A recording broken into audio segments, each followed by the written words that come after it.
Amiga just introduced their new Seamaster 300. The watch was made to celebrate James Bond's 60th anniversary. And to celebrate this occasion, I'm wearing this old, one of the first Bond Seamasters. This is a mid-size quartz model from 90s, and the watch still runs great.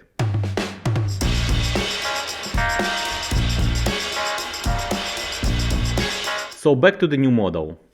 It shares similar profile with the previous James Bond watch that Daniel Craig was wearing in the No Time to Die, where the actor was playing 007 agent. That watch was actually designed with help of Daniel Craig. But more than that, the new model, in my view, is playing a tribute to the original Bond Seamaster models. You know, those ones from 90s. The one that Pierce Brosnan was wearing as a Bond. The most recent with the same style model was in the first James Bond movie with Daniel Craig, Casino Royale. Rolex. Omega. Beautiful. It was with the new coaxial movement and applied markers, but still kept the overall design. After that, Seamaster fell into experiments, starting with non-wave dials, ceramic shiny bezels, until the recent update when the waves came back. And today's Seamaster 300 models are bigger, thicker and shinier.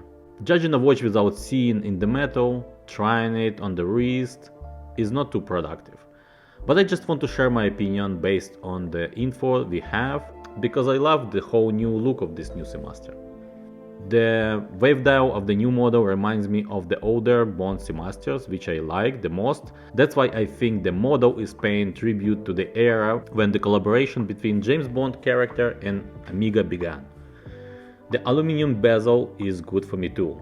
I'm not a particular fan of the shiny ceramic bezels. The model is made of stainless steel versus previous titanium version. I have a general problem with current Seamasters. I love the white face model, but it's too big for me. I tried it several times and they are not too comfortable on my wrist. I'm pretty sure I would get used to it, or maybe not. So with this model, the case dimensions are not better. Quite the opposite actually. The case size is the same, 42mm, but the watch is thicker. I have to see it on the metal, maybe it wears same, but it is thicker than original Seamaster. The new one is 14.3mm versus 13.6.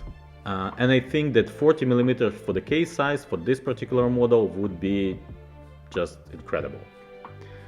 Well, for me personally.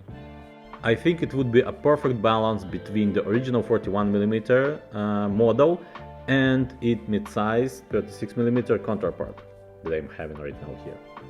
And it is very comfortable, the watch is incredible. Although I'm not quite on board with the back case design, I must admit that animation idea is nice and unique, and the best part that it's on the back, so you don't have to look at it if you don't want to.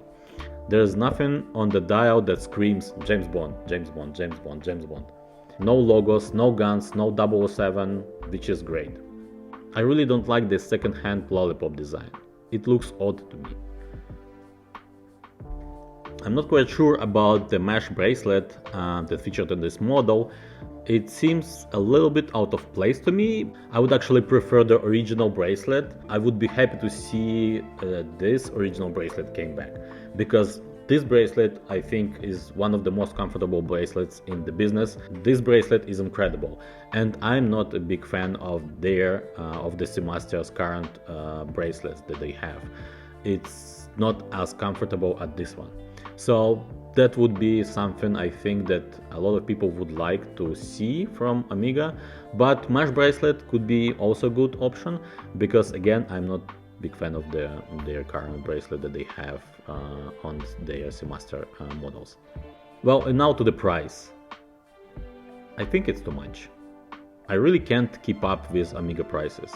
Seems like they are increasing them every year. And I'm pretty sure that we will see the whole Seamaster 300 line another increase very soon. I hope they won't do it, but that's probably what they heading towards, considering their prices for DeVille models that they just introduced. Their new DeVille models, they are more interesting than they had before. They have open case, and it's like, just if the price increase is justified there, but still it is a substantial increase versus their older version. So with this new Bond Seamaster, I think they will start adjust prices closer to this model. As a consumer, I think it's going too fast. I'm just not ready to pay that money for a simple Seamaster. In Canada, we have a retail price of 10,000 Canadian dollars. I love Amiga. It's a fantastic brand. They make fantastic watches, but I think they're going too fast with their price increases. Well, in the best part, when I was thinking about this new Amiga, which I really like, as I said before, I really like the design. I really like their tribute to their older model, which is my favorite. I realized that I already have a model like this. Hang on for a second, I'm gonna show you right now. Here it is. This is my Black Bay 58. So let me know what you think about this new Seamaster model from Amiga. Is it good? Is it bad? Too expensive? The price is just right? Let me know your thoughts in the comments down below. Thank you for watching, don't forget to subscribe. I will see you next time. Bye now and take care.